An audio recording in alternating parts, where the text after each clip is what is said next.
Temur Kapadze cooling breakni o'rganib chiqilmagan tomonlari ham bor. Superliga 14-turidan o'rin olgan Neftchi Navbahor uchrashuvidan keyin Navbahor bosh murabbiyi Temur Kapadze matbuot anjumanida ishtirok etdi. Temur Kapadze: Neftchi bilan qiyin bahs bo'lishini bilardik. Oxirgi daqiqalarda gol o'tkazib yuborganimiz alamli bo'ldi. Farg'onada o'ynash oson emas, lekin shunga qaramay yigitlar ko'rsatmalarni to'g'ri bajarishdi. Muxlislarga ham minnatdorchilik bildirmoqchiman. 80-daqiqada 3 nafar kreativ futbolchilarni Jiyanov, Xolmatov, Ilichlarni zaxiraga oldingiz. Zaxiradan o'yinga qo'shilganlar yaxshi harakat qilishdi. Kojo ham zaxiradan maydonga tushdi. U bahs taqdirini hal qilishi mumkin edi, ammo uning Neftchida o'ynab ketgani, albatta bu hazil. Yigitlarimiz maydonda borini berishdi, ularga rahmat. Abbos G'ulomov bugun o'yin qaydnomasiga kiritilmadi. Unda jarohat bormidi? Yo'q, jarohat yo'q. Qaydnomaga cheklangan miqdorda futbolchi kiritish mumkin. Murabbiylar shtabi bilan maslahatdan so'ng rotatsiya qildik. Har o'yinda kimgadir dam berishga harakat qilyapmiz. O'yinni boshida Ruslanbek Jiyanov himoyaga yordam berdi. Keyin oldingizga chaqirib hujumga o'tish kerakligi haqida gapirgandek bo'ldingiz. Bu Neftchi qanotidagi futbolchi zaifligi bilan bog'liq bo'lishi mumkinmi? Jiyanov hujum va himoyada nimaga qodirligini yaxshi bilamiz. Himoya va hujumda faol bo'ldi. Jamoaning oxirgi 6 ta bahsdagi g'alabasi seriyasini qaysi kamchiliklar bilan bog'layapsiz? Jamoaga yangi kelgan futbolchilar bor. Biz ular bizga ko'nikishi uchun vaqt kerak. Neftchi bilan bahs bizni relsga qo'yadi deb o'ylayman. Muammolar ustida ishlayapmiz. Uyda o'ynash ham o'zgacha ahamiyat kasb etadi. Neftchi muxlislar yordamida o'zida kuch topa oldi. Rahbariyat ham bizni tushunib turibdi va qo'llab-quvvatlamoqda. Navbahor tezkor gol urib oldi. Cooling breakdan so'ng ikkala jamoada temp biroz pasaydi. Keyin yana ko'tarildi. Bunday tanaffus haqida fikringiz?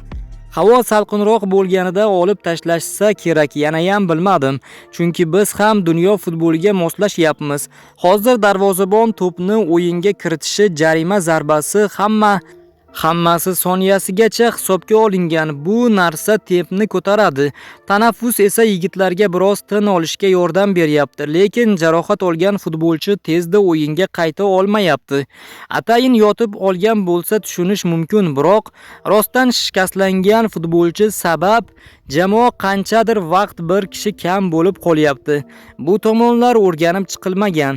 Bugungi vaziyatdan kelib chiqsak, Navbahor 1 ochko oldimi yoki 2 ochko yo'qotdimi? Neftchida ham yaxshi vaziyatlar bo'ldi, lekin biz g'alabaga haqli edik deb o'ylayman. Oxirgi daqiqalarda standartlardan gol o'tkazib yuborish alamli. To'g'ri, omadimiz ham keldi, biroq Navbahor ham yaxshi vaziyatlar yarata oldi. Bugun g'alabani qo'ldan chiqardik. Islom Ismoilov: chempionlik yo'lida har bir yo'qotilgan ochko mag'lubiyatga teng. Superliga 14-turidan o'rin olgan Neftchi Navbahor uchrashuvidan keyin Neftchi bosh murabbiyi Islom Ismoilov matbuot anjumanida ishtirok etdi. O'yin haqida fikringiz? Har uchrashuvdan oldin futbolchilarga bizga qarshi jamoalar xuddi final o'yinida maydonga tushganidek harakat qilishadi deb aytib kelyapmiz. Bugun ham shunday bo'ldi. Oxirgi daqiqalargacha maksimal harakat qildik. Shu paytgacha Navbahor avvalgi bahslarda bugungidek bor kuchi bilan harakat qilmagandi. Baribir peshqadam va amaldagi chempionga qarshi hamma bor kuchini ishga soladi. Bunga tabiiy hol sifatida qarayman. Bugun ko'plab vaziyatlarga ega bo'ldik. Futbolchilarimiz g'alaba uchun bor kuchlarini berishdi. Qiyin holatdan chiqib keta oldik va buning uchun futbolchilarimizga rahmat. O'yinni hamma turlicha talqin qilishi, kimdir bizni tanqid qilishi ham mumkin, lekin fakt shuki, hamon turnir jadvalining birinchi o'rnida biz. Paxtakor bilan bahsni inobatga olmaganda qolgan o'yinlarda mag'lubiyatsiz seriyani davom ettiryapmiz.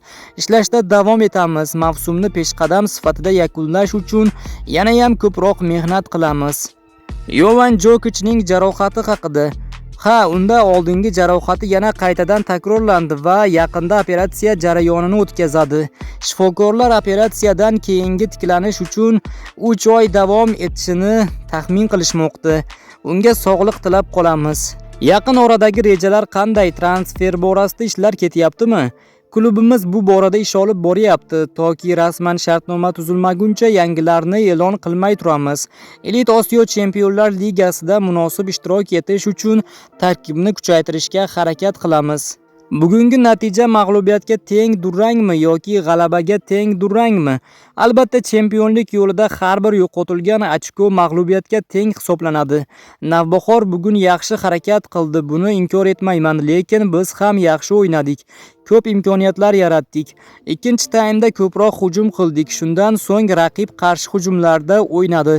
Buni yo'qotilgan ochko deb aytsam bo'ladi. O'tkir Yusupov bugun ajoyib o'yin o'tkazdi. 100% gollarni olib chiqdi. G'alaba qozonishimiz mumkin edi, lekin omad kelmadi. Agar mag'lubiyatga uchraganimizda ko'rsatgan o'yinimizga nisbatan nohaqlik bo'lardi. Neftchi muxlislari hakamlarni hushtaklar ostida kuzatib qo'yishdi. Siz bugungi hakamlikka qanday qaraysiz? Men bu haqida hozir aniq bir gap ayta olmayman. Biz murabbiylar boshqa rakursdan o'yinni ko'ramiz. Hakam esa maydon ichida bo'ladi va o'yinni boshqaradi. Men ko'proq o'z futbolchilarim harakatini kuzataman. Yaqinda nihoyasiga yetgan jahon chempionatida qaysi murabbiyning ish faoliyatini kuzatib bordingiz? Albatta, Ispaniya terma jamoasi butun musobaqani juda yaxshi o'tkazdi. Bu jamoa ustozining ishlarini kuzatib bordim. Ispaniya terma jamoasi bosh murabbiyi Yevroga qaraganda bu jahon chempionatida ancha yaxshi jamoani shakllantiribdi va ularni kuzatish yoqimli bo'ldi.